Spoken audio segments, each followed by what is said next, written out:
A fraction of an ounce of this liquid is enough to shut down the organs of a 200-pound human being. Unlike a simple environmental toxin, these compounds function as active biological weapons, requiring direct injection into a victim's bloodstream to activate. Across nearly every landmass on Earth, from dense tropical canopies to muddy river basins, snakes have honed this weapon over millions of years.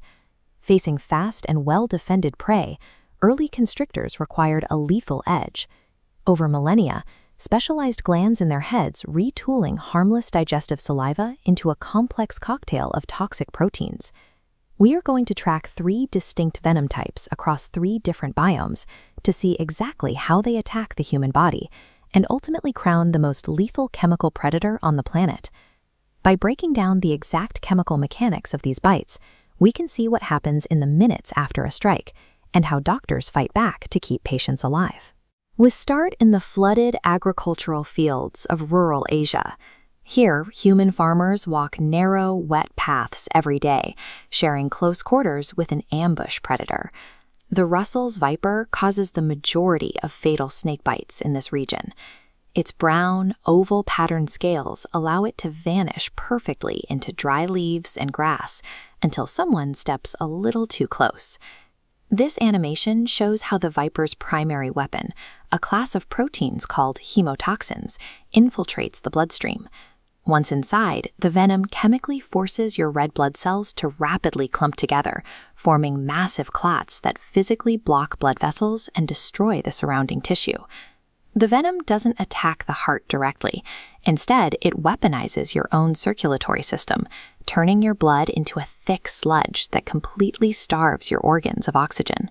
Thousands of miles away in the African savanna, the terrain is wider, the prey faster. An ambush predator's slow-acting tissue damage wouldn't kill a fleeing animal fast enough. That is where the black mamba excels. Built for agility, it relies on a darker, highly alert posture and a strike rate that delivers venom with terrifying speed. This shows a healthy neural synapse, with electrical signals jumping the gap to move your muscles. The mamba uses neurotoxins to interrupt this. These chemical blockers physically cap the receptors, instantly jamming the signal. Within minutes, this blockade paralyzes the victim's voluntary muscles, quickly moving toward the diaphragm and forcing total respiratory failure. By bypassing physical tissue damage, neurotoxins execute the ultimate physiological shortcut, unplugging the body's central nervous system straight from the source. But the absolute peak of this chemical arms race is found in the extreme, desolate isolation of the Australian outback. Out on the flat, sandy ground lives the inland Taipan. It rarely encounters humans, yet holds the title of the most venomous snake on Earth. This bar chart compares the lethal yield, or LD50 toxicity, of these predators. A single bite from the inland Taipan contains enough toxicity to easily dwarf the venom yield of both the Russell's viper and the black mamba. It evolved this massive chemical overkill out of strict biological necessity.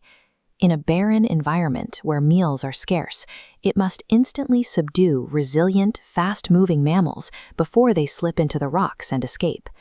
This astonishing chemical cocktail was never designed to attack humans.